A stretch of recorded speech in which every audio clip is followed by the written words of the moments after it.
are back. You're listening to You Would Think, the Philadelphia Flyers podcast. I'm your host, Kyle Collington, and joining me once again, Kevin Durso. How are you, buddy? Doing well. How are you? Good. You had a good Thanksgiving? Yes. You as well, I hope? All right. Yeah, it was all right. Absolutely. So, Okay. all right.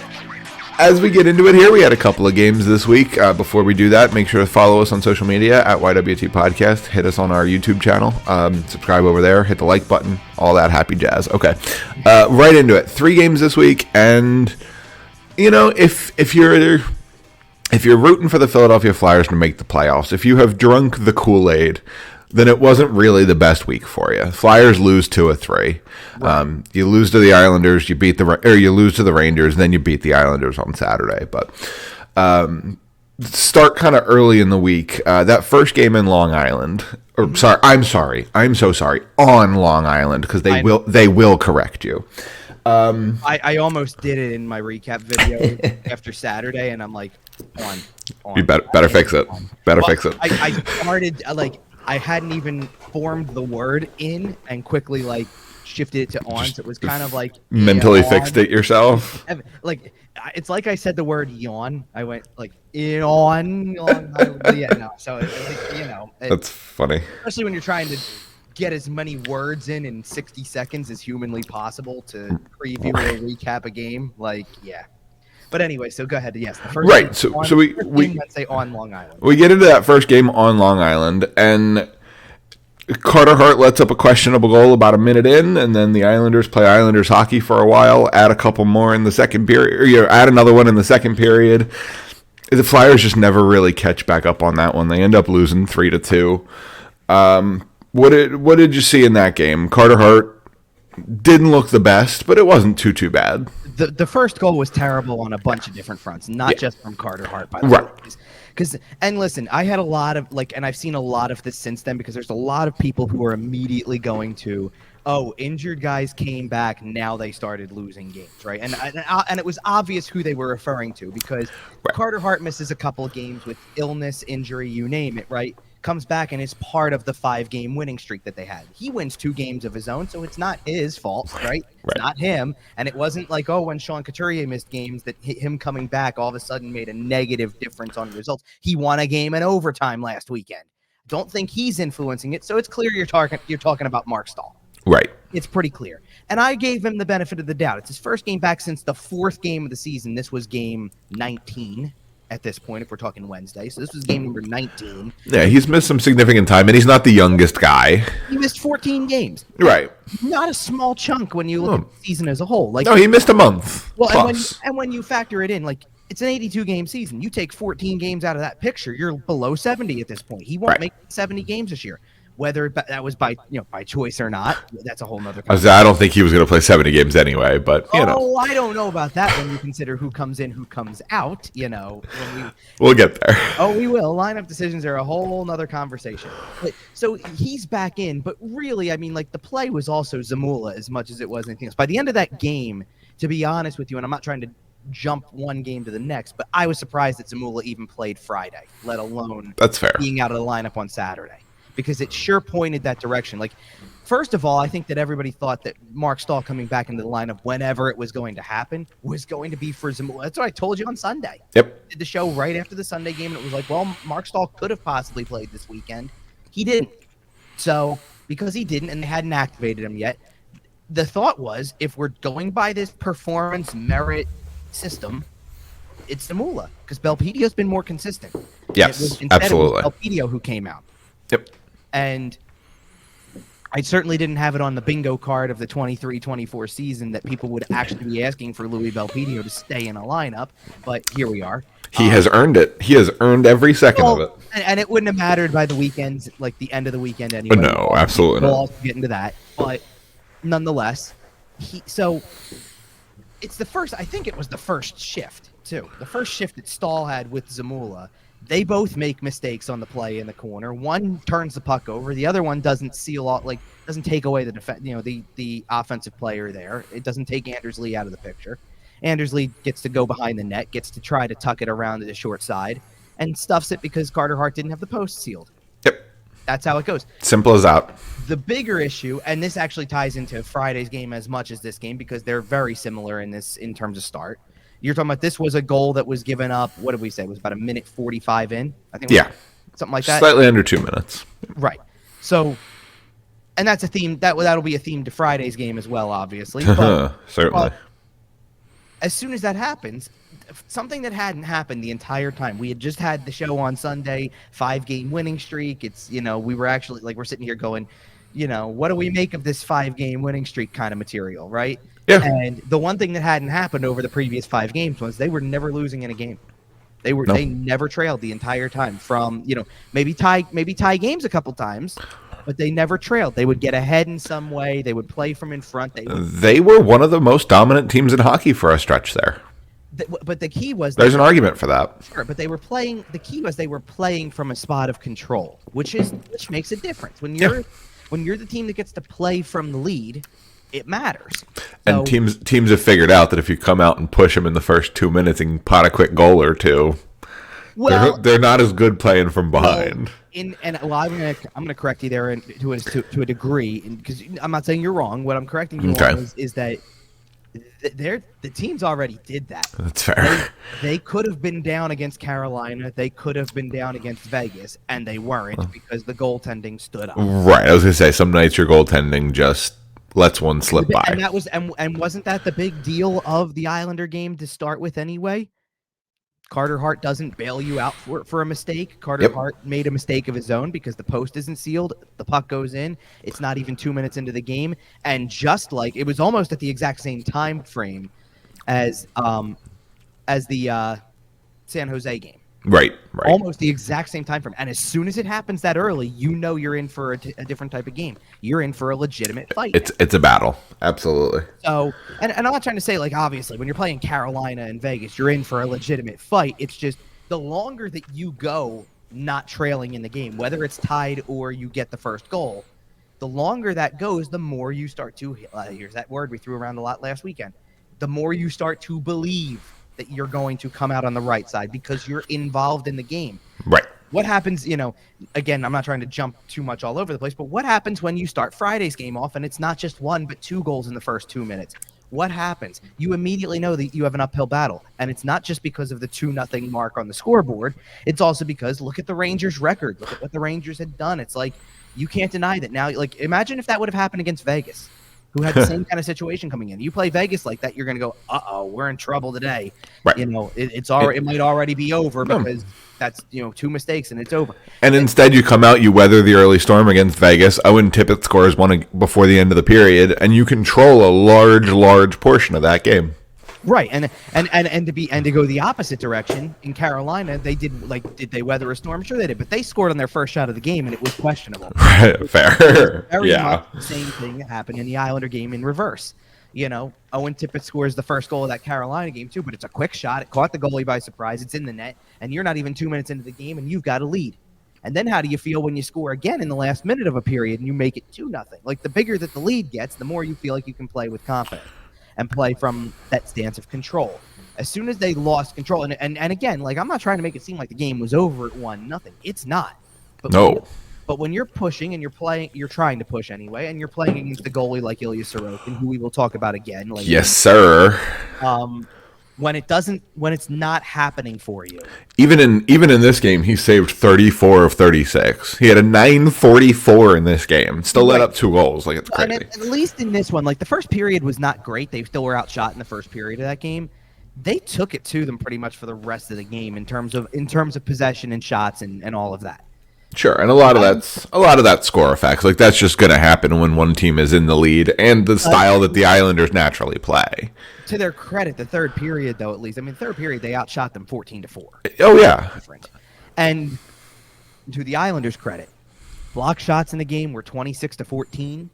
That's very Flyers of them also, very John Tortorella of the Islanders, look, not that the Islanders didn't say they're before. Lou Lamoriello has a tennis. Come on, he's got a bit of history with the subject of blocking shots.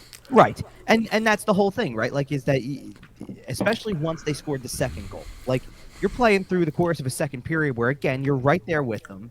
and they score the second goal, and it's like, great. Now you know it feels like it's over because you're already struggling to find one. And ironically, they scored right after. They erased that goal in the second period in a matter of, a minute or so. It was a minute 68 seconds. And again, and here was the interesting part of this third period. They gave up a goal again early in the third period, and so again, you're doing the 2-goal margin, which in the third period is very chasing it. Oh yeah. Here's the key, though, or here's the catch to that goal. That goal was 2:33 into the third period. From that point on, I believe it was. I know Nick Deloria didn't touch the ice again because he was on the ice for the goal against. I think Scott Lawton also. Okay. Somebody missed an assignment. Brock Nelson got backdoor wide open, and 2 forwards never saw the ice again for the rest of the game. Yep. John Tortorella has no problem sending that message. He doesn't, but for some guys, that message comes only within the game in that situation, and for some, it will be you're in and out of the lineup. And in that specific game, 2 veterans getting benched led to 2 young guys maybe getting a little bit more ice time, and Joel Farabee and Bobby Brink combined for the goal that made it 3-2 and gave the Flyers a shot in that game. Very late in the game, unfortunately, because it goes to show you how there was still 4 minutes left. There was. I'm saying, which goes to show you how much it took for them to get 1. Right. Trying to get 2. Right. But you get 2 kids getting some ice time. You get a goal with 4 minutes left, and all of a sudden, you're back in a hockey game that you have no business winning. Well, I guess you kind of do, but well, the Islanders were vulnerable coming in. Let's not ourselves there. The Islanders games were winnable games, and what you had happen in this situation was it's almost unfair to even call it goalied, because goalied is what happens when a goalie who you don't expect to do it. Like when they lost in San Jose and it's Mackenzie Black was goalieing you, that's a different story. Man, he's been really good for them this year. He's had to be. Well, and he has been. He is stereotypical decent goalie who looks like an absolute Vezina candidate on an absolutely garbage team. I think there's a few guys around the league that you could say, not on garbage teams per se, but there's a few goalies around the league that you could say are playing probably above their usual. I mean, yeah. One of them plays for the Rangers, by the way, not the one that was seen on Friday afternoon. But I think the goalies spent 12 months hearing about how all this new skill is in the league and how scoring is up and how the old goaltenders are done and that that whole era is over and blah blah blah. And they went Give us some time. They adjusted, and now goaltending is back a little bit. Just from the top 10 alone in goals against average anyway for goalies, I can pull out 3 names that I would say are, I don't want to call it overachieving, just are playing beyond their typical averages. Let's just call it that. Okay. One of them, like I said, one of them is a Rangers goalie who was not seen on Friday afternoon. So Jonathan Quick is playing way up. They've turned back with Jonathan Quick. That's what it really is. It's not that he was that goalie in 2012.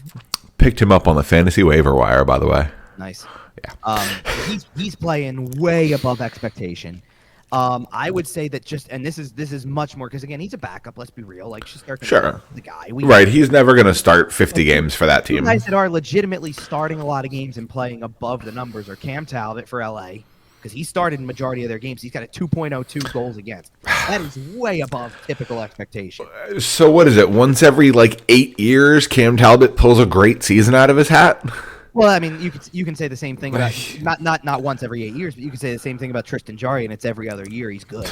Well, that's fair, but a lot of goalies are like that. Sergei Bobrovsky's like that. Lots of goalies do the year on, year off thing. I guess. But Cam Talbot was a Vezina candidate in Edmonton, and now here we are he's been awful ever since for several teams. Yeah, I know. And now here we are in 2023 talking about him having a 202 for the LA Kings. Hello? Yeah, I know. Anyway, the other one I'm throwing in is James Reimer at 2.30, by the way, and Detroit's had a really good year. Don't get me wrong; they're one of those, and we're in addition to all the Flyer stuff we're gonna get to, because we are getting to the quarter mark of the season. So yes, we are gonna talk. Now that the weekend is pretty much in the books, we will do the Thanksgiving weekend primer on playoff teams. So yes, I will give you that. Absolutely. But everybody else, you've got goalies that are in the middle of the pack here in this league leader category for goals against, that are middle of the pack with a solid goals against, but not but you're going to hear numbers that you're oh, usually that's good enough to be 10th, and it's not, right? Right. Like you mentioned Bobrovsky. Bobrovsky's had a 2.65 goals against average. That's perfectly fine for where he is in his career, typical of his numbers. That's 16th. Most seasons, yeah. 16th in the league. Connor Hellebuck's also at 2.65. Jake Ottinger's at 2.71. Typically, that's a decent goals against. Like, you're in between 2 and 3. That's not a bad thing. But it's coming but you're barely in the top 20 with that. Because there's other goalies that we're putting at the top of this list that we're going, like we said, Jonathan Quick's got a 1.99 goals against average. That's absurd. It's insane. And a 930 save percentage. Now I would not he's not really a Vezina candidate because he'll split so much time. But Cam Talbot's right. Like Cam Talbot's having a Vezina quality year so far at 202, 9.31 or 0.931. At the quarter mark, and we're not necessarily going to do breakdowns on awards and stuff at the quarter mark. No. We'll do it. Maybe we'll do it around halfway. But if we did, I think he would very much be in the conversation for the Vezina. Here's another, and this ties it back into the Islander game for a second. Sorokin played brilliantly in both games that they had against the Islanders because he started both. He played brilliantly, right? Yeah. Up to that point, though, he had been terrible. Right. He had a bunch of bad starts that were uncharacteristic of him, and then came in and had one of the brilliant games against the Flyers. We snap out of it against the Philadelphia Flyers. Okay. Yeah, but at least the other. Well, we'll get to the other Islanders later because that was. Sorokin played brilliantly, but that was the loss. That was the win on the week, I should say. That was not a loss. So we'll get into that in a minute. But well, I feel like we probably want to shift gears more toward the Ranger game. As we do that, I did also want to kind of briefly pass over Thanksgiving and mention why are there no games? Now I know there's a lot of American teams, and I know there's a lot of American players, and I get that. I really do. But here's the thing: give me a Canadian game. Give me Leafs versus Montreal. Give me Vancouver versus Edmonton. Give me something. Your complaint, while valid, at least it's it is a very big traditional thing for the NHL to avoid playing on these holidays. Okay. When at all possible. And I respect that because I think that at the end of the day, I think about in general, athletes, me, in terms of going down to cover a game, I see all these other sports. You go, I wouldn't want to deal with what the NFL deals with, and we're going to play on every major holiday. Right, the NBA does not play on Thanksgiving; they do on Christmas. But it's not a holiday in Canada. That's what I'm saying. I know. So you run it in your Canadian markets. Well, I'm gonna get to that thing because they play games on Canadian Thanksgiving, don't they? That's a good question. Actually, I don't know. I'm pretty sure they do. I don't think so anymore. Okay. Because Canadian Thanksgiving is technically Columbus Day. Oh, okay. And did they take that off? Well, the season hasn't really started yet. Oh, that's fair. Okay. Preseason and regular season. They probably do that on purpose. Honestly, they probably start the season that makes sense. Okay. Right. Well, because when was the last time you can remember the season starting? At one point in time, we used to start this stuff up on October 2nd. I know. Not anymore. Beyond the point. I'm willing to excuse on both accounts, even in Canada, that there is not games on Thanksgiving, American Thanksgiving. But the Tuesday was a joke. Yeah, and there's again the reason behind it was an even bigger joke to an extent. Because here's the reason why. This answers your question about why not on Thanksgiving itself. Right. And when you factor this in, well, it's because they don't want to compete against football. Well, sure, that's a primary reason, I'm sure, but also, so there was no games on Tuesday either this week. And that really is baffling because you're sitting there going, why is there a day in the middle of November on a random Tuesday in November, and holiday week or not, that there's no games on? Right. In any sport, for that matter. Right. Apparently the reason, and I saw this and I don't remember who tweeted it, and I don't. This is going to make me angry, isn't it? No, logistically it makes sense. It just is you're gonna then ask yourself, how is this possible that every situation? It has less to do with the league and more to do with the buildings, to be honest. So you're gonna ask yourself how the buildings let this happen, I guess, more than anything. So the American teams prioritize this weekend for hosting games and I think that there's validity. Absolutely. Listen, it's a major travel holiday. If you can surround the rest of the weekend we have home games. Anybody going home, right. Yeah, people make traditions out of this stuff. Absolutely. Like the Flyers playing every, Black Friday. Yep. There's tradition out of that. So the American teams prioritize being able to host games at that time. So most of the Canadian teams, it means, are on the road. So you're starting to wipe out those 7 teams right then and there to begin with. Apparently, on Tuesday of this week, the only 3 buildings in the league that were actually available were Calgary, Vancouver, and Arizona. What? That's what I saw. Like, I suppose I believe that. I mean, you shouldn't believe everything you read on the internet, but one of the national NHL guys had it. So wow, that is wild. So you had the 2 teams like Calgary and Vancouver that are automatically kind of relegated to have your road trip because the American teams want the home games, and the only American arena that was available was the Mullet. Wow. It holds 5,000 people. So you can imagine how that's a huge showcase for you. You know. Now, I'm not trying to dispute the other parts of the equation with this because it's like, listen, we already know in Philly that the Flyers share the building in terms with another pro team, let alone concerts, right? Like, right. So the NBA would never find itself in this situation, but if they did, they would make Connor Bedard's first game in Arizona that night and put it on national television. I hear you, and I know. Well, and in fairness to the NHL, it was not close to their. And we don't need to get into this on the show, but it was not even close to their biggest misstep of the week. I mean, no, of course not.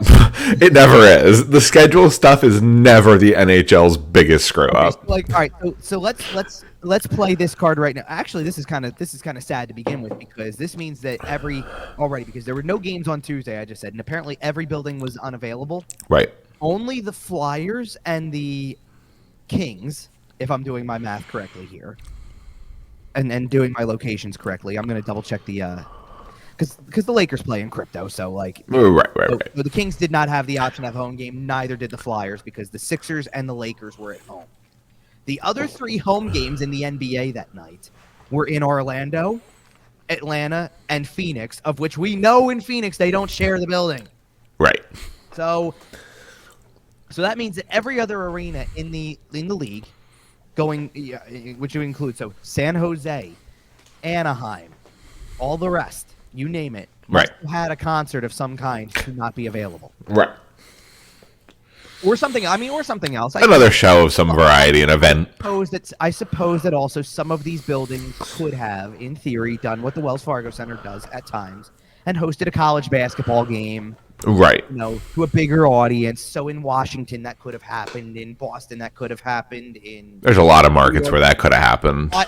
In New York, I know what was going on, to be honest, roughly around that time, because Billy Joel had a concert at MSG. Okay. One of his residency shows. But it was either Tuesday or Wednesday. If they decided on Tuesday, we're using it to set up because they did host a game on Saturday. But I could see like a Carolina having a basketball game. Well, who was the other one that I saw that had to do something kind of ridiculous? I think it wasn't Boston, was it? Maybe it was. I don't remember. But one of these teams, the Rangers played in Philly on Friday and then were hosting on Saturday. Right. Yeah, which is fine. Maybe it was the Islanders then, maybe that I'm thinking of. The Islanders had the home game against the Flyers on Wednesday, had to travel to Ottawa on Friday. No. And then come back and host the Flyers again on Saturday. That's pretty funny. Like, can you imagine, though? All right. Let's get into that Rangers game, though, because on Black Friday, we have our traditional Black Friday game. It is not always the Rangers, but it feels like it is. No, but I had some interesting research about this because it's an interesting type of thing. Because there's 2 things about the Black Friday game that I've noticed over the years, and the Rangers are probably the most common opponent, for one. Right. Which is not like here or there. It's just I noticed it makes a lot of sense. They're a close team. I just noticed over the last several years that the Rangers are a common opponent. But the times have been all over the place. This game has started over the years anywhere from at one point in time there was one year it was as early as 11 o'clock in the morning. Yep. Which had to do with Canada, by the way. Oh, interesting. I think they played. Somebody said, and I'd have to go back and check. I'm not going back that far. I wasn't covering at the time. So from the games I've covered on Black Friday, I remember most of these. Obviously, I try to anyway. Right. So this was before I was covering the team. I think they played Winnipeg when they played at 11 a.m. and it had to do with like something across Canada. What it was, there was going to be again. They tried to stagger their start times for all of these Canadian teams, and they just made it like a big telethon, so to speak. But they've played games at really weird times. Otherwise, they've played it, I think, at 3, at 4, at 5. 5, yep. 5:30. Last year's was 5:30. It was against Pittsburgh. Yep. They played Pittsburgh at 5:30, which, again, kind of just tie into the whole Thanksgiving week thing for you.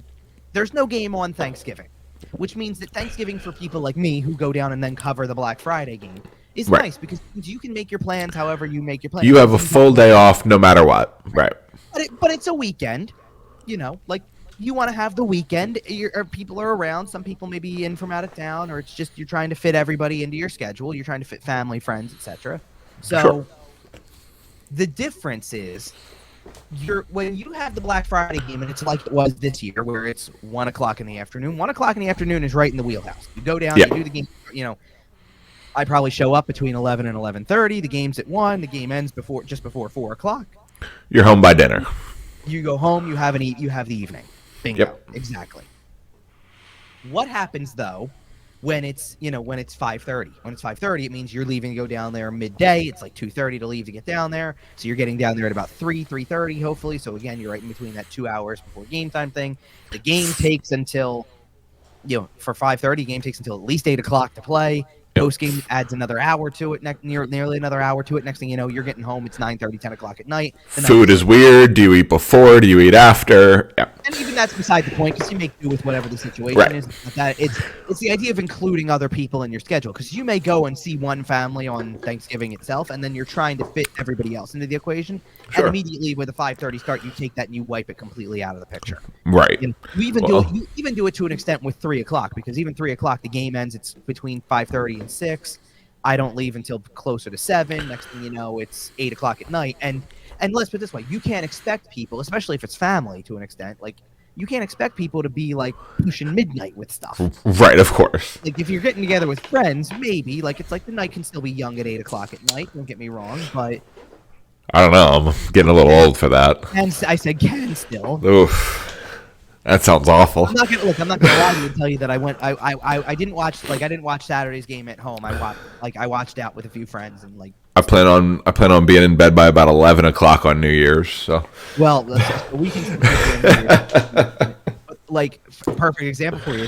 That game ended, that 7:30 start on Saturday night when they played again ended because it ran a little window shootout. Well, it also didn't start officially until like of course not 48 or something like that. Of course not. 7:30 puck drop. Wink, wink, nudge, nudge. I hate it. We've talked about it on the show for years. Hate it. The game really started closer to 8 o'clock, so it ended closer to 10:30. Let's just be real, right? Yeah. Especially with, like you said, overtime, shootout, you name it. So it was about 10:30 when the game was over, and let me tell you, the game was over, and everybody got their stuff together, and it was like, see ya. Good night. Yeah. Bye. Tired. Things to do tomorrow. Granted, it's part of the Thanksgiving weekend is you're eating, you're drinking, you're being merry, as they say, and that just brings on like the sleepy feeling, after a certain point, like you're drunk after it's all over. So, either way, the bottom line is 1 o'clock is an ideal wheelhouse for these games, especially the home games. Like I can live with a 7:30 road game start because there's just like. I'm doing it from home. Like, there's nothing I can do about that. So 1 o'clock when I got to go is, like, perfect. Right, and you might have been prepped, awake, and ready to go, but it does not seem like the Philadelphia Flyers were because Mika Zibanejad scores 45 seconds into the game. By the way, the common thread in looking at some of these previous games, by the way, is that the only times in the last maybe 7 or 8 years that the Flyers have played the Black Friday game at 1 o'clock have all been against the Rangers. Oh, interesting. Every other time, and they've faced teams, like I said, it was Pittsburgh last year. They faced the Islanders one year. I think one year it was even more. Was that when they played? Did they play Calgary one year? I don't remember. There was a game that was against Calgary. It was on like a Saturday afternoon or something like that, or a Friday afternoon maybe, or something like that. But I know they played the Islanders, and I know they played I think they played Pittsburgh maybe a couple times. One year they didn't even have it because the 56 gamer didn't start until January after in October, so there was no Black Friday game, so you can skip that one. You know what I'm saying? Like, it's just ironic to me that every time it's come back to the Rangers are going to be the team in town. it's the 1 o'clock start. And so Yep. I wonder if the Rangers have a little input on that as well. You think it's a long con because the Flyers don't start early? Well, I will say this, and maybe the Vegas game aside, because the Vegas game was a 1 o'clock afternoon start as well. Okay. Before, I was about to kind of get into going in toward that one anyway, where it was going to be John Tortorella is going to boycott these games by the end of the year, and just sit there and say we're not playing at 1 o'clock anymore, so deal with it. You know what I mean? That's funny. We're waiting until 7. In general, because they played it. Well, let's just like. It doesn't even have to be like, and they can't control it if it's not their games. By the way, obviously, right? The home team can kind of set this, but they played Ottawa at 1 o'clock, second game of the season. It's the one game that for a long time that Tortorella kept coming back to us. That was the one game that we really got it handed to us. You know what I mean? John Tortorella is going to start planning 6 hours of pregame ceremonies so that the game doesn't start at 1 o'clock. So you had that one. You had the game against Anaheim that they lost 7-4. You had the game. They had one prior to that in November, I believe, correct? Before the Vegas game, I'm talking. Didn't they play in the afternoon? The LA game was not. No, so I guess not. But so the Vegas game was finally one that they snapped out of it, and then they play this one, and you're right. Like, talk about well, you know what though? Like, sleepy start to an extent, sure, but like the Rangers make a play on your attempt to be aggressive to start the game, right? In the first minute. And then the turnover is the turnover. I mean, it's just a bad mistake, and there's nothing you can do about that. But it's still, nonetheless, it was still bang, 2-0 Rangers. You basically spotted them a 2-0 lead to start the game. Right. And then played them all right from there. I'm not going to try to make it seem like it was terrible. Like, that game could have gotten massively out of hand. They, even at 3-0, it looked like they were going to just bury you throughout the course of the game. And in fairness, they scored a goal that got taken off the board late. They had a shorthanded goal that was taken off the board late as the power play was miserable once again. Yep. Which, by the way, I saw a lot of discord on this online after the game, because there's some people that are sitting there saying that, like, people in my shoes are going to sit there and tell you that, like, because of course John Tortorella was asked after the game about because this was probably his shortest press conference of the year, by the way. Which the score wasn't really a rhyme or reason for it. There were actually a few games, like they got walloped a couple weeks earlier against the Kings 5-0. That feels like the game where he just comes in and hits you with I don't even need to take your questions. We just sucked tonight. We're gonna look by it and move. Yeah, I'm trying to use the exact verbiage here because okay. Because you'll have heard him a million times by the time he's no longer the coach here anyway. Absolutely. We're gonna move by it, and that's the way it's gonna. You know what I mean? And that's all there is to it. So I'm not taking we'll pull out all the classics. Yeah, we know the tortisms. Yeah. Right. And instead, like, he was honestly better after a 5-0 game than he was after this 3-1 game. Right. One of the questions was regarding the power play, which when you go 0 for 6 should be asked. Yes. It's quite literally the reason that you lost the game. Outside of, like, yes, did you not start on time to an extent? Of course. You didn't start on time. You gave up 2 goals in the first 2 minutes of the game. I get it. But the power play's 0 for 6, and they were, especially early in the third period, they're asking you to stay in the game. It's 3-1, third period. They take one penalty. You don't score on it. They take a delay of game immediately after. They're asking you to stay in the game. They're begging you to get back in the game. Not execute.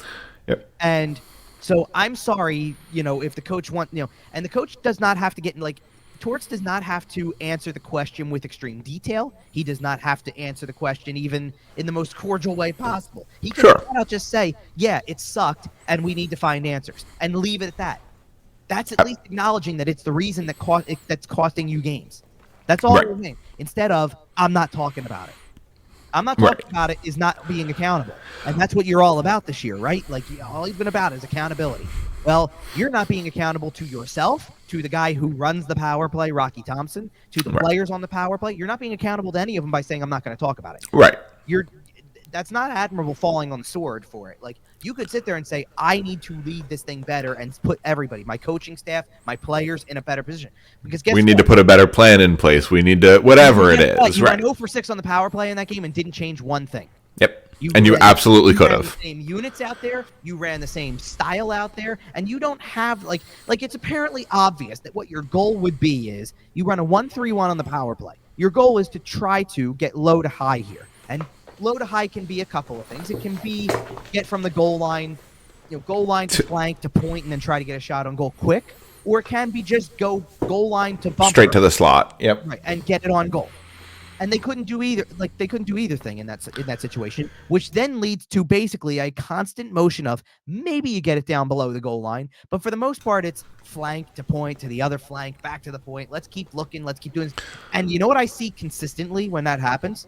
Retreat. Yep. They back up and they get closer to the blue line. It leads to turnovers. It leads to mistakes. It leads to not being able to get anything through, and that's a problem. And you don't change that up. You don't make any changes to the personnel. Let's be real about something. Go look at who the power play units have been for the most part. And I'll check what Daily Faceoff has, because Daily Faceoffs are usually really good about this. But I can tell you for sure and certain, I can tell you without question who the two defensemen are who run the show. And yes, Travis Sanheim kind of deserves to run one right now because he's had a decent enough start, the mistake in that game aside. Yeah. To sit there and say you have a shot to quarterback a power play here. Yep. And then on top of that, you've got Travis Konechny, Sean Couturier, Tyson Forster, and Cam Atkinson on the top unit. Here's your first problem with that whole situation. You have Forster in a position where good luck getting him the puck because they got him playing the bumper for the most part. Yep. Atkinson and Konechny are playing the flank, and Konechny wants to shoot. He's been the guy who's been holding the puck the longest in terms of that he's not shooting. He's the guy with possession most of the time because he's the next best guy handling the puck to try to make a play on that unit. And as a result, everybody can just key on him the whole time. So he doesn't have a shooting lane. He'd have to force the shot. So you really have no choice. And you got Couturier playing below the goal line, which again, by the time you get to him, he's covered. Yep. So good luck. There's no motion whatsoever. Like they can try to move the players around a little bit, but then nobody's willing to shoot. They just keep moving backwards. That's a problem right there. You go to the second unit. Now, this has just changed from Friday because Morgan Frost was not in the lineup on Friday again. So, and I'm not trying to bring this up like it's a Morgan Frost point. It's just it's the merit system because somebody finally, or not finally, but I've seen the question floated around, and I had it asked to me about why, and this is ironic for where Saturday's game goes, but somebody asked leading into Saturday's game, why is Tyson Forster in the lineup? Because at the end of the day, what do you see? The stat line, and that's what most people are going to go off of. And realistically speaking, if you wanted to play the stat line game, you could argue that instead of Morgan Frost being the guy who has consistently been sitting out games, you could argue that Forster could come out. You could argue that Noah Cates could come out. You could argue that Scott Lawton could come out. You could argue that Cam Atkinson could come out. Because Cam Atkinson for the last maybe 10 games has not done a lot. Hardly anything. Yeah. Cam Atkinson has 8 goals on the season. When was the last time he scored a goal? It's been a minute. I'm not trying to blame Cam Atkinson by himself. What I'm getting at it takes the whole team. What I'm getting at is that what a lot of people are going to see is Morgan Frost can't crack the lineup, but we're going to consistently roll out everybody else who has struggled to score goals. Because, while Frost actually has equal number of points and potentially more goals than some of these guys. Right.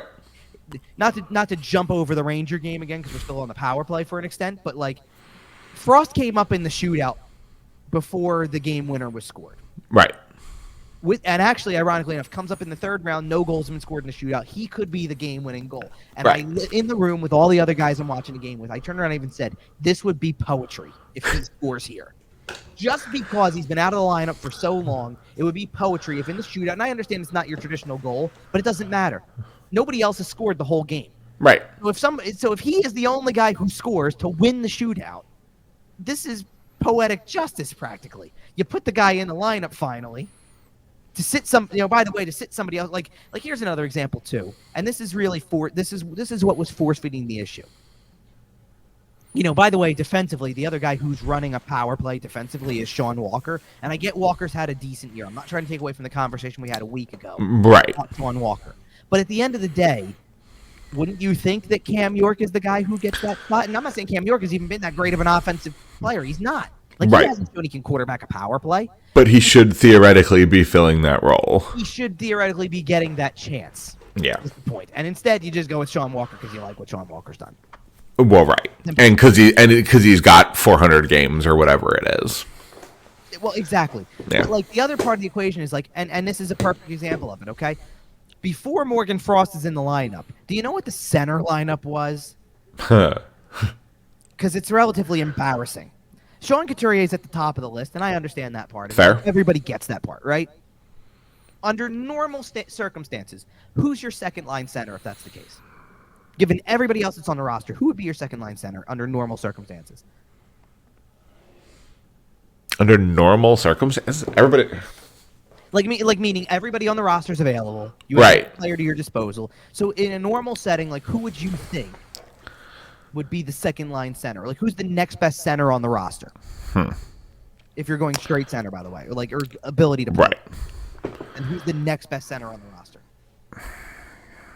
Because this is why this is becoming well, and this is why the Flyers aren't a good team, right? This is why when we look at it as a whole, the successes they've had are probably not sustainable. It's because you look at it and you go, Morgan Frost or maybe Scott Lawton. Does Travis Konechny want to try center?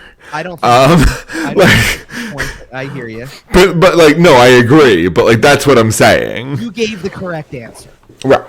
Morgan Frost is the next best center on the team. If you do everything the right way. Because Scott Lawton has played wing a lot more recently. Yep. And not. Noah Cates is probably the third if you go that far down. But here's the catch with that. You have a choice with Noah Cates.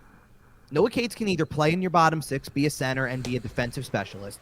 Right. Or you can say we need to increase the offense, which is, by the way, this is a common line this year from John Tortorella, to give him more of an offensive opportunity. Then you can put him on the wing. Because they put him on the wing against the Islanders. And as soon as he was on the wing, his possession's better. He's got more opportunities as a result. He's not getting them at center. Right. And oh, by the way, if you want to take Scott Lawton out of the running for a center position and say he's better equipped to be a winger. Which is fair. Then the guy who is the fourth center is the guy that for the last week and a half, John Tortorella has tried to convince himself deserves more offensive opportunity, and that has run its course already by this point. That's Ryan Poehling. I was going to say, are you talking about Ryan Poehling? Yes. Okay. Because, I get it. He's, did he have a couple good games? Sure. But at the end of the day, he's a fourth-line center. Fair. That's what it is. So stop trying to create these situations and kind of doing it out of spite and stubbornness. Because why is Ryan Poehling getting second-line center minutes? I know. Because you won't play Morgan Frost. I know. And, I do understand, every lineup has a talent curve, right? Your top liners have the most talent, and then it generally curves downward. Your talent curve is flat enough in your bottom six that you can kind of play Ryan Poehling around. Getting him up into the top six is a little bit questionable, but there's enough flexibility in an NHL roster that I can see Ryan Poehling getting some opportunities to see if something clicks somewhere else. He has been good enough that I think he has earned a little bit of a bounce around, right? You have an 82-game season. You don't need to have your, right. You have some time to experiment. You don't need to have everything locked in every single night, like you're gunning Game 7 of the Stanley Cup. Right. So two separate they're not conversations, but one was a conversation I had in the press box on Friday, and one was something that I saw tweeted out that I thought was hysterical because it's kind of true. Okay. So I'll start with the conversation point, because the conversation point was, and we've had conversations, by the way, this conversation was 3 talking points in one that we've had on the show, because we talked about shooting percentage, or at least accuracy shooting, and kind of how it centers around Owen Tippett specifically. Okay. And so that was one part of it, because if Tippett could hit the net, because perfect example, they played the Islanders on Wednesday and they lost. Owen Tippett missed the net 6 or 7 times. He had 9 shot attempts and had 1 shot on goal. It was tough. That's pathetic for a guy who's got a shot. Everybody else doesn't play like that. And if you had, and if you could get people, around, get people in who can help him with that, part of the conversation was, let's be real about something. And this came out fairly recently, so this is why it's relevant. You're the 7th most valuable franchise in the NHL. You've got money. Hire a coach to help shoot it. Right, you're owned by literal Comcast. Right, you're owned by a business. You have a new guy representing ownership who seems to be willing to go to any length to make it better. Oh, yeah. Help who's a fan. Right. Right. Not only who's a fan, by the way, but who I've seen exponentially more than the previous guy, by far. I mean, like, even when they lost the game on Friday, we're walking out of the room after the Tours press conference. There he comes. There's Dan Hilferty. So he's making he is making the rounds. He's there constantly. There's no question he's all in. But so number one part of the conversation was the shooting percentages or the accuracy, right? The amount of shots that get through, the amount of missed shots. That's one part of the equation. The second part of the equation had to do with Noah Cates, because someone brought up to me in the press box and in conversation that Noah Cates was asked to do the exact same thing in college. Okay. One year it was just go play. He had a decent year. The next year it was, we're going to focus you more on the defensive side of things. Okay. The numbers dipped. The next year it was, we're going to put you back in more offensive situations. They moved him to the wing. He starts scoring way more goals. Okay. So we've seen this development curve work with him before. No. It's not that we've seen the development curve work with him before. It's if John Tortorella would like to get more offense out of Noah Cates, all you would have to do is contact his college coach, who, by the way, is an ex-Flyer. And I'm sure John Tortorella has. Like, let's be honest. I'm sure he's had conversations with most of these guys as coaches. I don't know about that. I think he sticks to an NHL network here. Really? No pun intended. Well, because he doesn't hesitate to tell you when they got Sean Walker. I called Todd McClellan right away. I wanted to know all about it. He doesn't talk about that with kids that he'll still sit there and tell you. I don't know much about it. But think to him the window is. What I see at the NHL level is what he is. I don't care about the college. I don't care about the development. He cares about literally me. I don't even know, and this is the truth, I don't even know if he's the one directly in conversation with Ian LaPerriere about the minor league stuff. It's okay. Danny Briere talks to Lappy. That one I completely understand. Briere. Yeah. That one I understand, because I could see Tortorella and Lappy not necessarily getting along the best, honestly. So it's probably better that one goes through a mediator like Danny Briere. The funny part is ironically, you're saying that, and Lappy's exactly the type of player, though, that Torts would have loved. Oh, absolutely. But, he would have loved him, but they would have screamed at each other on the bench and in the locker room. Potentially. And that's why Torts would have loved him. But I don't know if it's the same if it's a colleague and you're both in suits and, John's in that sweater and you're yelling at each other. Perfect example with the defensive core, by the way. So you had two changes that were made during the course of the week. Mark Stahl comes back, and then for Saturday, Rasmus Ristolainen was activated, ready to play, played, right? Okay, the first time around, Louis Belpedio comes out, which actually makes a lot of sense when you think about the fact that who's got the longer-term future probably between the two. Right. Or Belpedio. Not Louis. Whether he turns out to be exactly what everybody wants his ceiling to be or not is beside the point. He's got the better shot right now because what is the difference? Belpedio is what did he say? Is 29? 27, I think he is. 27. A little, yeah. 29 is Walker. That's why. Right. The ages right now because it's kind of all come down to that, right? So Belpedio is 27. Zamula is 23. Big difference. You got a guy with a lot more, 4 more years of road in front of him potentially, and Belpedio's got less NHL experience at this point probably than. It's probably pretty close, yeah. I more extensive looks at different times, and that's why Belpedio hasn't sniffed the NHL until this year. Right. So at least has gotten a couple of different times where it's like we're going to give him a shot, and no, we can go back, and that's the biggest thing, right? Because like I told you several weeks ago, when around the time that Milandre went down. He's going to tell you Zamula's in the same situation. It's like, think again. He can't be placed through waivers, and you tell me what team is passing up taking a chance on a 23-year-old making less than $1 million. Right. Like, why wouldn't the San Jose Sharks take him? Why wouldn't the Ottawa Senators, the Montreal Canadiens, like any team needs a defenseman. Well, here's a perfect example. Let's just get to that standpoint where, especially given exactly how it played out, by the way, because of Ristolainen getting activated going into Saturday, the Islanders just placed Adam Pelech on long-term IR. Okay. And who was the other one? I don't remember who else played yesterday completely. Because I'm not sitting here studying the Islanders lineup. I know right. Sebastian Aho was banged up a little bit, and I thought there was another injury that kind of had come out right beforehand. Like their defensive core was really banged up. They called up Grant Hutton, who ended up playing. So all of a sudden, overnight, quite literally, Scott Mayfield went from playing on the third pairing to playing in Adam Pellick's spot on the top pairing. Okay. That's how banged up they were.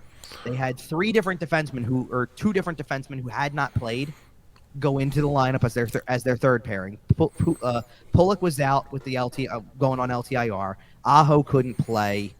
They still had Dobson and Pulock and Romanov, and that's great. But like, they basically had two new defensemen and a guy elevated from the third pairing to the top pairing, and claimed Mike Riley off waivers because I think short term he wasn't going to play on Saturday. Long term, we just had to put a guy who's on our top pairing on LTIR. We got to put somebody else in the third pairing. We got to play somebody, right? We have to fill out a lineup. Right. So Mike Riley gets claimed, and but like my point being, don't you think if Igor Zamula was one of the guys available, that maybe the Islanders would have said, "Hey, let's get it." Oh, absolutely. Hey, here's some free money from our division, one of our division rivals. Do we want to try it? We need a defenseman real bad. Oh yeah, okay, sure, free. Exactly. You get the point, is my point. Either way. So absolutely. But that's the situation that you fall into every single time when that happens. Is like you run the risk. You take Zamula out of the lineup and then insert back in both guys that we're talking about at this point because obviously, like, Ristolainen had to play too. So for Ristolainen, they had to make a change as well. Zamula was the change at that point because first it was Belpedio for Stahl. Now for Ristolainen, it was Zamula. Right. As soon as you take Zamula out of the lineup, by the way, your average age defensive core-wise is not close to being young and up and coming. No. Your youngest defenseman is you got Cam York, and that's about it. And then a long gap. Because Travis Sanheim falls into that category. No, he is officially a veteran at this point. You got Travis Sanheim playing alongside of York at that point, and then the rest of it is Nick Seeler, Sean Walker, and now Mark Stahl, Rasmus Line. Right. Travis Sanheim's on his third contract? Maybe his fourth? No, probably third. Third? Okay. He's 27. Yeah. So and he's 27. He did not debut at 18. So well, I just didn't know if he signed like a weird 1-year bridge during COVID type of thing. No, yeah, okay. His bridge was, I think, 2 or 3 years. Okay.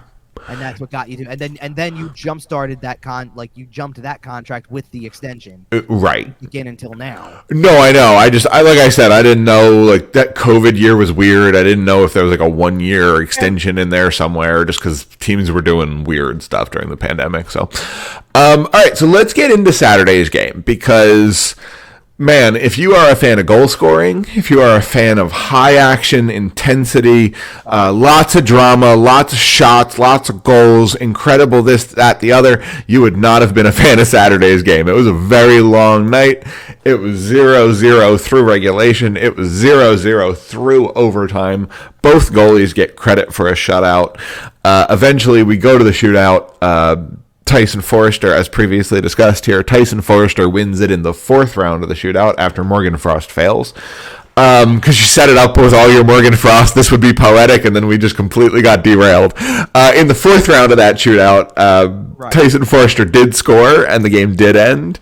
But man, what a defensive hockey game. I mean, did you expect anything different against the the Islanders? No. So I didn't expect that, right? Like, you never go into a hockey game expecting to see 65 minutes with no goals. That part was surprising, yes. I mean, the defensive style was not surprising. The double shutout was. Right. Sam Ersson played great.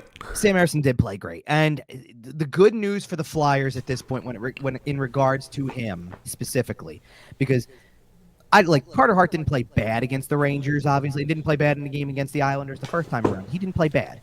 It's just, obviously he didn't, whatever, like the first goal we said against the Islanders the last time around or the start against the Rangers, that's enough to get you chasing a game and then you're stuck. And Hart did everything else right because he kept them in both games. I mean, absolutely. Really, you're in both games. He played well. Right. The encouraging thing for Ersson is, go look at the first, and I pulled up his game log, so I'll read it off to you. I'm not going to make you look it up, but I'm telling for people if they wanted to look at it in front of to actually read it. Yeah. Go look up the start of his season, and because let's remember the conversations we had because Ersson couldn't get into a game early on, right? So he didn't start a game until they played Dallas, which I think was the 5th game of the season. Okay. They had a good consistent schedule where it was they played in Columbus. They played in Ottawa. They came home. The 2 games were separated by a couple days. It worked out. they were going. I don't know if it was that they were going to have a back-to-back. I think it was just that they used the Dallas game as an opportunity to get him in because Hart had played the first 4. Right. Simple as that. And they were in the game, so I'm not trying to take away from the result per se, but he gave up 5 goals on 25 shots. Right. And it was a rough debut, and it was kind of expected because he hadn't played in a game since the preseason. Sure. It was 2 weeks into the season practically. So he hadn't played, or actually I shouldn't say 2 weeks into the season. It was their last preseason game was October 5th. He didn't play again until October 21st. That's right. A long time before you see actual game action. He didn't play again until the following week when they played Anaheim at home. And that was the game that I had told you about where the first time he played, they still had Felix Sandstrom up on the roster, up on the active roster, and they dressed Sandstrom to give Carter Hart the complete night off. No matter what happens, Carter Hart's not going into this game. Right. For the game against Anaheim, they did dress Carter Hart and say, be the backup, knowing full well they were never going to use him in the game. Right.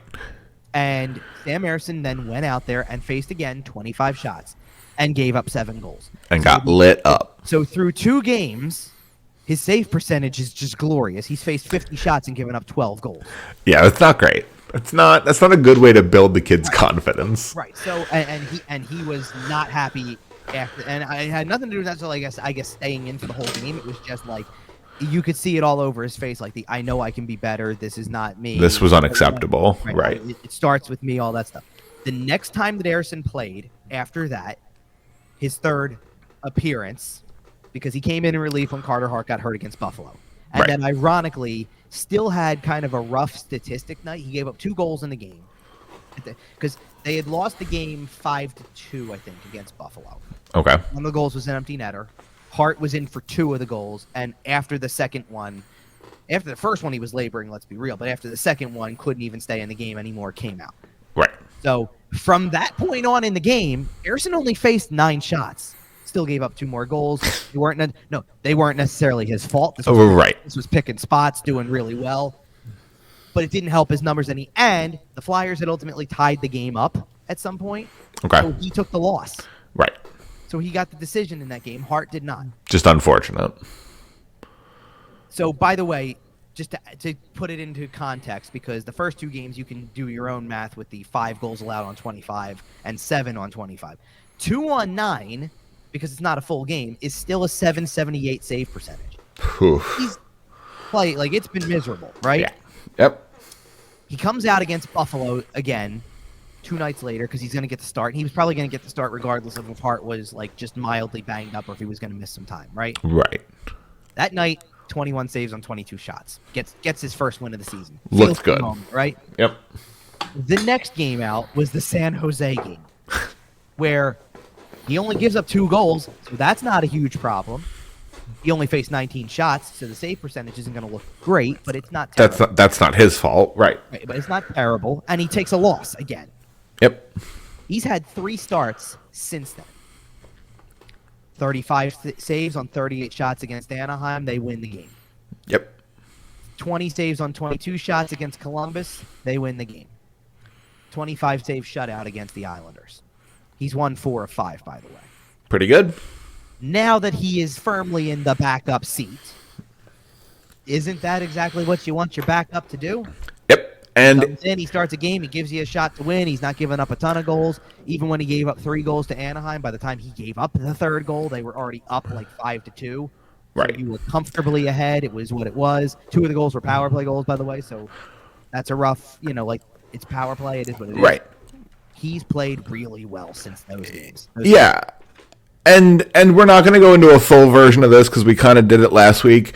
But if this is a good team, if this is a team with playoff aspirations, if this is a team that plans to kind of be in the race through February into March, right, then you're going to need a good backup. And you're going to need Sam Ersson to not just be good enough, but to be good enough that you're sitting Carter Hart down twice a week sometimes, or a solid rotation where Sam Ersson ends up starting 30 or 35 games. Another consistency to this, by the way, is, okay, so when he played Anaheim, or actually I'll do you one better because he did this for the Buffalo game too, because for the time being, when Buffalo and Anaheim, those 2 starts, I'm not talking about the first Buffalo game, the second one. Right. Those 2 starts, he was technically the number 1 because that was after the Hart injury, and Hart wasn't back yet. Like the Anaheim game was that game where Hart was supposed to start both games of the weekend, and then because he was sick. So right. He was healthy, but he wasn't. He was ill. He wasn't prepared to play. Right. Or well, he wasn't able. Well, yeah, right. So Cal Peterson started the back end of those 2 doubleheaders, by the way, for what it's worth. But Ersson typically would have played that weekend regardless. Like, it's a back-to-back setting. He was going to play regardless. It was just different order. The game against Columbus, though, was the usual expectation. Hart played Vegas the day before, so Ersson gets Columbus. Hart played the Rangers. Ersson gets the Islanders. And lo and behold, because what did we say last week? They had won 2 back-to-backs in a row, swept them, which they hadn't done last year. And right. With you have a goaltender who can help you win those games, especially the second half of the back-to-back. No, second back-to-back where he did. Well, right. Half is what I'm saying. Well, right. Because I don't there was no sign that Cal Peterson was going to play the way he did it in LA after getting lit up against LA at home the week before. Right. That was just impressive. Hart played great against Vegas, and then Ersson was able to take care of business against Columbus. And then you don't win the game against the Rangers to start this back-to-back, and Ersson gives you exactly what you would want against the Islanders in the back-to-back. So credit to him for that, especially to outduel Sorokin, who was brilliant both games. Sorokin made 40 saves in the second game, by the way, or in the second Flyer-Islander game this week. I just want to say I made some 2010 comparisons on last week's show, and he makes a really good Sergei Bobrovsky. That wasn't 2010, though. 2012. Oh, you're right. That was 2012. Okay. We Damn, we were close. If you were going 2010, I thought you were going to tell me that he's Michael Leighton or something. No, that's less of a good comparison. Bob would have worked great. That year was all over the place, though, because at this point in time, Sandstrom never played a game for them. Peterson did out of necessity. But that, in 2010, they had rotated through. They had Ray Emery, they had Bush, they had Leighton. They rotated through a few guys. I think there might have been one more goalie that got a sneak in there somewhere. That wasn't Antero Niittymaki, was it? No, by that point, Nitty wasn't playing anymore. Okay. I know they had. I want to make sure I get this right before I say it because I know exactly and I know where to find it. I'm pulling up the teams. Well, I know there was another goalie who backed up, at least. Right. Because Leighton played, Emery played. Don't remember this guy at all. Okay, so Johan Backlund. I remember Johan Backlund. Okay. Well, I don't think he played in a game. I think he just backed up, if I'm not mistaken. No, he did. I'm sorry. He played one game, and it was a loss. Yep. He actually didn't play badly. He made 22 saves on 24 shots. But yeah, the majority of the workload that year was Michael Leighton, 27 games, Ray Emery, 29 games, Brian Boucher, 33 games. Pull out this name for me. Please. Johan Backlund got a game, and Jeremy Duchesne got a game. He got a game in relief, in fairness. Also, I assume it's pronounced Duchesne, and it's not Duquesne or some... Yeah, okay. No, I think it's Duchesne. Okay. I want to look up for a second. But those are the only names on Elite Prospects. Five goalies is modest. But by the way, apparently Carter Hutton was on that roster for a hot second. Oh yeah, that's right. They did have him briefly for. And the other name here is Sebastian Caron. Yeah, again, I think he just backed up. Yeah, they didn't appear in games, but Duchesne only played 16 minutes 44 seconds, so he was clearly a relief appearance. But yeah, Carter Hutton, 37 years old. I see it now. So Jeremy Duchesne. His only game was April 1st, no less. Oh, no. And Backlund, I'm going to look it up because I want to know what the date of that game was also for him. Hey, I played one NHL game. Yeah, when? April 1st? Yeah, okay. March 27th for Backlund, by the way. Oh, so they were both junk time games at the end of the season? Well, no, because in 2010 they weren't in the playoffs. Oh, you're right. They were coming down the stretch. They had to win the shootout against the Rangers on the last day. Because everyone was hurt. Everyone was hurt. What game was this? It was game 3. Okay. I assume that whoever it was had gotten hurt. Bush, I guess, had been hurt a little bit maybe or something like that. They threw Johan Backlund into the net in game 3 of the series against the Bruins for the final minute 24. So he has a playoff game on his career line. That's insane. I know. Pretty funny stuff. I was at game 4. when they put winner. Yep. Oh no, I'm sorry, I wasn't at game 4. I was at game 6. What was game 6 then? What are you trying to get? Well, they won to send it back to Boston, but during the game, they showed Bush on the jumbotron. It was his like first game back around the team. Well, he had gotten hurt in game 5. Oh, right. Because they won game 5 4-0, and that was the game where he got bent over backwards and. Right. And somehow, I mean, he returned by the cup final. Yeah, that run was insane. I know. I won a 30 for 30 on that team so bad. I hear you. That'd be pretty fun. Give me all the Mike Richards drama. Come on.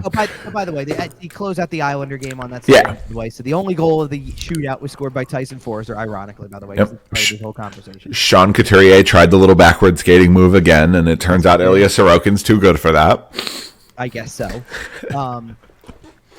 Give Erson credit on the other end, by the way, because he looked great. Erson made 3 saves in the shootout, not 4, because the 4th one was technically a miss. Right. And I'll get to that in a second. But all 3 saves, he had to make a save. Those 3 saves, by the way, you're going up against 3 guys who know what they're doing in the shootouts, by the way. It was Bo Horvat, Oliver Wahlstrom. Oliver Wahlstrom, for people who don't know, by the way, is the kid in the video in Boston who's like 8 years old, who does just doing spins. Yep. And then was drafted high. And then, by the way, I think they said he's 2 for 2 in shootouts this year, by the way. He is, yeah. So he's obviously good. And then you have who was the other one who shot after him? Matthew Barzal. I was gonna say it was Barzal, right? I mean, is just a very talented goal scorer. Kyle Palmieri was the 4th option, and tried to make a move and lost control, which ironically is like it's a perfect reason to set up the fact that that's when a goal gets scored as soon as somebody loses control of the puck. Is it just me, or does Kyle Palmieri look like John Tavares? Now I have to go look, because first of all, you're obviously talking about a guy who's there with the no facial hair rule. Same eyes, same beak, like. For many years I didn't know Kyle Palmieri without a beard. That's fair. Because as soon as the Devils weren't lose team anymore and they could do that, everyone grew beard. Like, yeah. This picture, definitely. Yes. Okay. So, he looks just like John Tavares. Okay. There's a picture, like 2 different pictures popped up, for what it's worth, by the way, when I did the Google search, right? The first one, he's smiling, like he's actually showing teeth with the smile. Okay.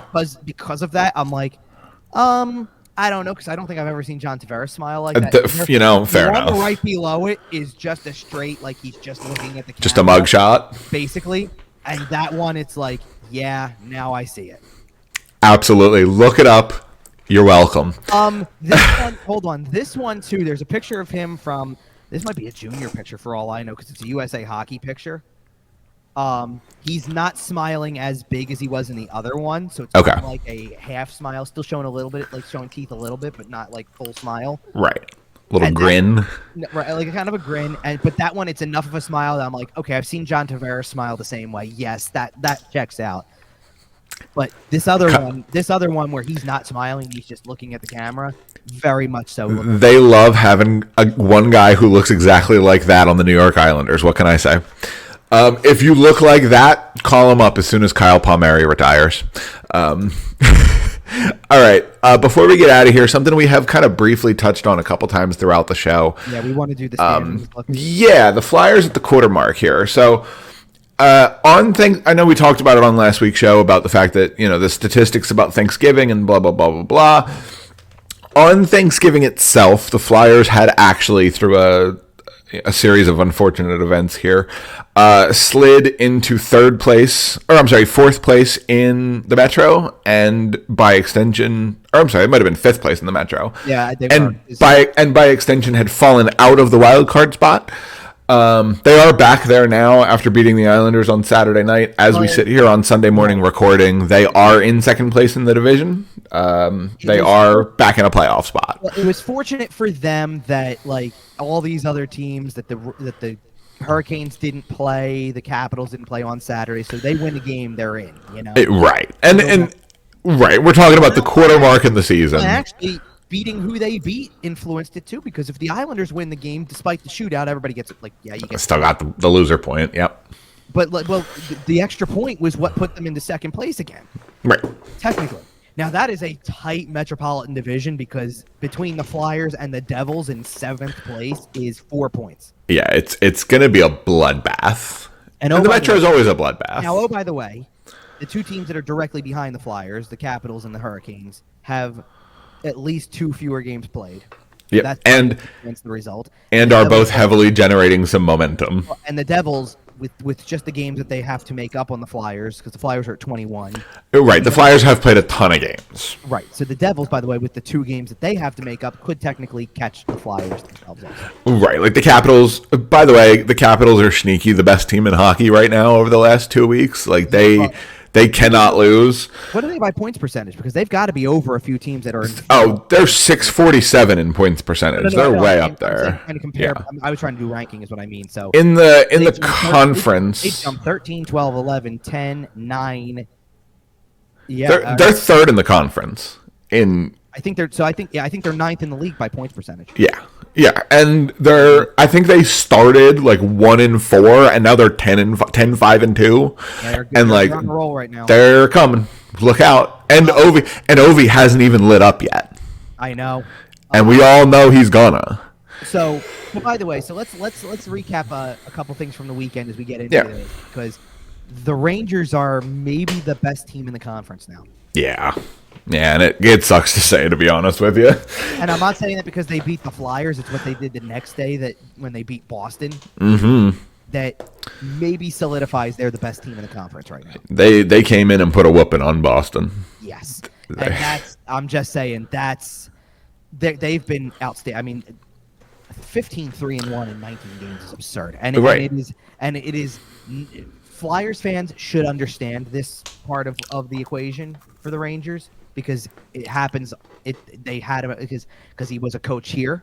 So the Peter Laviolette first year effect is a very real thing. We talk about the John Tortorella first year effect. We talked about the Alain Vigneault first year effect. That was fun. It's a very real thing. Peter Laviolette's got a good one. And when you take a team that's as good as the Rangers already were, and he just strapped the rocket to him. Now, we have to see how they manage gas tanks coming down the end of the season, right? We saw the Boston Bruins run into some issues with that.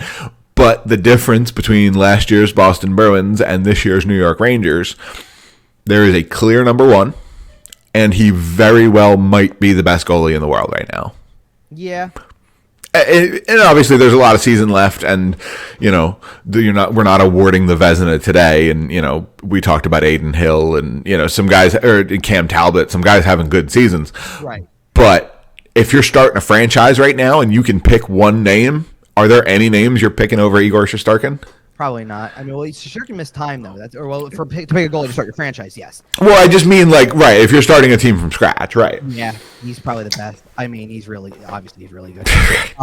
Do you really quick want to do the 8 teams that are in at the moment? Because by the way, I know you go out, like you even said, going off of Thanksgiving. I really like to get to this point in the weekend and say, all right, you're through the Friday, Saturday kind of gauntlet of the schedule because a lot of teams play, and now you can kind of look at it and say who's in the picture. So as of right now, the Flyers would host Washington in a playoff series, which I hear you. It's funny. Fun. So right now it's the Rangers, the Flyers, Washington in the Metro. In the Metro. The Atlantic is Boston, Florida, Tampa, and the wild card is Detroit and Toronto, which leaves Carolina out. It leaves Pittsburgh out. It leaves New Jersey out. Like, it leaves some big teams out. We had expectations for, yes. Right. So, obviously, we've talked about the fact that we don't necessarily expect the Flyers to make the playoffs. But as we sit here right now... By the way, speaking of teams that don't have, that may not have points, but also have a lot of games to play. Yeah. Look at Ottawa. Yep. Ottawa's only played 16 games to this point, so they're not even really at the quarter mark yet. Which means that they'll be backlogged a little more for sure. But imagine how many points, theoretically speaking. Yeah, but they need to win three to even be in the conversation. Well, yeah, but they have 3 in hand on a lot of those teams in front of them. Is what I'm saying. But they need to win all 3 of them, is what I'm saying. Well, you know what I'm getting at with that is that because they haven't played that much, if they can get on a roll at some point, they're not out of it even at 16. No, that's true. Just because you're chasing 23. Obviously, there's 2 teams at 22, 3 more at 20, and the Devils at 19 even are still very much in those races at 4. Yeah. They're all in it. Oh, there is nothing decided. Like last year, and even the year before that, we kind of knew by Christmas what a lot of the matchups were going to be. Yeah. I don't think that's happening this year. To me, the only two things I'm confident in saying at this point are the Rangers and the Bruins are making the playoffs. Yeah, there might be 11 or 12 teams in the East that are in the playoff race for a long time. I mean, and I think the West is going to cut off a little more cleanly. I mean, let's talk about something, too, because you already mentioned the ones that are out of the race, like are currently out in terms of like Carolina, Pittsburgh, New Jersey, that kind of thing. Toronto being the last wild card at 23 points, it's like I don't think that's going to last either. No. Tampa, by the way, is an interesting team now because they're where they are, and they just got Andrei Vasilevsky just came back, right? Right, but I'm saying to their credit. That's what I'm saying. Yep. They were sitting at 23 points in 20 games without him. Then he came back. They won another game anyway. And in the West, real quick, by the way, the Central playoff teams are Colorado, Winnipeg, Dallas. The Pacific teams are Vegas, LA, and Vancouver. Love that prediction out of me. And the wild card as it sits right now is St. Louis, Seattle. And there's a pretty clear cutoff between the haves and the have-nots in the West at the current moment. There is a 5-point gap between the Dallas Stars and the first wildcard team, the St. Louis Blues. Yes. And the gap from the Pacific down to the wildcard is 8 points. So there's a pretty clear have and have not in the West, and I kind of expect that to continue. But there should be a decent little battle for the wildcard. The wildcard race is going to be fun. Yeah, who gets to get killed by Vegas and whoever comes out of the... Well, hold on a second. I'm going to pull back on that for just 1 second, and I'll tell you why. Because and again, it's just a what if. They do have the best player in the world. So what if Edmonton turns this thing around? Man. And creeps in. And by the way, the only reason I'm going to bring that up like that, because Edmonton's still at the very bottom of this thing. Like you got San Jose and Chicago who are clear at the bottom too.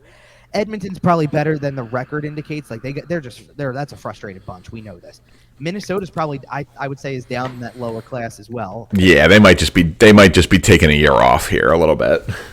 But I would keep everybody. I mean, I don't think Nashville's that great of a team, but based on what I've seen. But Anaheim, Arizona, Anaheim and Arizona are two teams I've kind of kept on the cusp. Well, the wild cards of the wild cards, so to speak. Like they're in the hunt. They could be fun. Yeah. Look at the team that's in the middle of those two, though. One of the other teams that we were pronouncing dead in the water 2 weeks ago. The Calgary Flames are right back in it. I mean, you're 2 points out of a wild card spot at this point. Yep. Don't you think you're back in it at this point? So Absolutely. They've turned it on a little bit. That's an interesting team to watch as well. So that's what I'm saying. That race could be fun. And seeing that it's a little bit of a soft road in front of you, like they're in a playoff spot, or they're 2 points out of a playoff spot. They're 8-10-3. They're 8-13 on the season. Right. Well, but they were at one point in time. I think they were 5-9. Well, right. But if they were 9-12, they'd be in a playoff spot. So. Good for them, and if they can turn around and make a run, it's gonna be super interesting. Do you want me to give for context at this point? Seattle holds the final wild card spot with an 8-9-5 record. Right. The West is tough. They're not even they're not even hockey 500. It's a real tough delineation between the haves and the have-nots, and that's what gives these teams like Calgary and Edmonton a chance to pull themselves out of it, because the teams that are above you in the playoff race are just so bad. Right. I mean, the good news is 4 of the teams that we just said about in the 6 that are in the divisional spots are exactly who we thought they are, and that they were going to be there. Like Colorado, Dallas, Vegas, and LA are exactly. But Seattle, Calgary, Edmonton. Did St. Louis make the playoffs last year? I don't think so. But Seattle, Calgary, and Edmonton made the playoffs last year. Did they not? No, I'm sorry. Calgary did not. But there's a real chance Seattle and Edmonton miss. Is what you're thinking of. Oh, Minnesota did. That's what it was. Right. So there's 3 teams that made the playoffs last year that are currently not in a divisional spot. I know Seattle's sitting in the wild card, but that are hanging on. I mean, let's just wait. You want to even lump in Winnipeg to the group of 6 that we're talking, in the group, in the group to the group of 4 that I gave from that 6, because Winnipeg was in a playoff spot last year. They played Vegas first. Right? Oh, they did. You're right. So technically, we just expected a huge downturn because of all the contract stuff and all of this, and they got the contract stuff out of the way, and they actually look like a legitimate team again. Well, and they got Blake Wheeler out to New York, which, by the way, I forgot he was a Ranger until that game on Friday. How about turning the clock back on that one? Frustrating to watch. They've turned the clock back on Blake Wheeler and Jonathan Quick, and they're the best team in the league. And I don't think it's likely to happen at this point, but there's still a chance that they're in the Patrick Kane running. Yeah, I don't think it's very likely. Right, I know. I hope he goes to Buffalo. For Buffalo's sake, I hope he goes to Buffalo. I think that would be really good for the organization. Is there a point, though, because obviously I think you're saying it for, like, that might help the organization in terms of maybe playoff push is what you're saying? Well, I think he signs the Claude Giroux deal. Well, no, I know. I'm saying if we make the playoffs this year, that's great. But I'm going to sign a 2 or 3 year deal and kind of help the rebuild along. Right, but here's what I'm getting at with that is I'm like, Buffalo's kind of almost like they're not out of it, but they're in that group. Like, look at the teams outside of New Jersey. Look at who's in that spot in the standings again. Yep. You know, Buffalo, Montreal, and Ottawa are all like bunched together again. But all it takes a signing like just like the Flyers losing streak, and a signing like Patrick Kane can strap a rocket to a team like the Buffalo Sabres. You give them a little bit of hope, a little bit of belief, and a little tiny bit of goal scoring, even if he's 20% of what he was, 40% of what he was. A little bit of that Patty Kane magic, that showtime. I know we say this that could go a long way. Because I'm trying to put a wrap on it. Yeah, absolutely. I know we say this every week, kind of, and the week ahead as we talk about it, kind of. This is kind of another big week in terms of, like, because the Flyers are obviously, as of Saturday night into Sunday, are in a playoff spot, and not just in a playoff spot, they're second in the division, which is kind of astonishing when you think about it. Truly. But all it takes, like I'm just really quickly off the cuff here. Carolina plays on Sunday. So that's one team and they're playing Columbus no less. So a win, and they jump right back into the playoff picture, I believe, right? Yep. Yeah, they're right near the playoff picture, and they would jump the Flyers. So they're right back, like, you know what I mean. And the Flyers have them on Tuesday. They have New Jersey, who, again, like we said, a couple wins in the right direction, could be right back into the race. Then they have a home and home against Pittsburgh. First one on Saturday, and then we'll talk, and then we'll come back with the Monday game. I know, right? But it's a big divisional game, and we just talked about how stacked it's the Rangers, and then a complete flat line for basically the rest of the Metro, right? Until Columbus falls off the bottom, but whatever. Like you said, 2 through 7 is what, 4 points separated. Yeah. This week we'll shuffle out a lot of that. Well, and 2 through 7 is just the 4 points like that, and then you're literally talking in the conference. You're talking Ottawa's behind at 16, which now, given where the Flyers are at 23 points, we said in the standings, right? Something like that. Yeah. They've played 21 games compared to Ottawa's 16, so 5 games to make up with a 7-point margin is a lot different than like the playoff conversation we're talking about. Like, there's room for that. And Ottawa, by the way, destroyed the Flyers in the first game that they played against each other this year. So there's always that potential. But your next 4 games are all divisional games. And I think with it as close as it is, if you can get upwards of 5 points out of this next 4 games, I think you're pretty happy with it. Well, you're happy from the playoff standpoint. What I'm saying is that if there's anything that this team has kind of taught us so far, it's that you know, they are predictably unpredictable at this point. Yes. So, in that respect, they could be, you know, we could be talking next week, and they could be still in second place in the division because they're not catching the Rangers anytime soon. So they could still be second place in the division, or they could be out of the playoff picture. Yep, absolutely. And I really do think, I know I feel like I say this every week, but I really do feel like we will have a much clearer picture of who this team is next week. I think the answer is not coming until Christmas. Okay, and that's fair. And we are just a couple of weeks away from that. And as we kind of roll on there, I think that's a good place to put a bow on the show. Make sure you hit us on the social media. We're at YWT Podcast. Kevin is at Kevin_Durso, including on Instagram, where he's doing post-game reactions and a whole bunch of stuff over there. Find us everywhere you find your podcasts, including sportstalkphilly.com. I think that'll do it for us today. Subscribe to the YouTube channel, and happy Thanksgiving again. I know we said it a little bit briefly on last week's show, but I hope everyone had a good holiday. And as we roll towards the December holidays, we wish you happy and merry on all of those as well. We will get into that, and we will be back next week to talk about a couple of more games. Until then, we'll see you.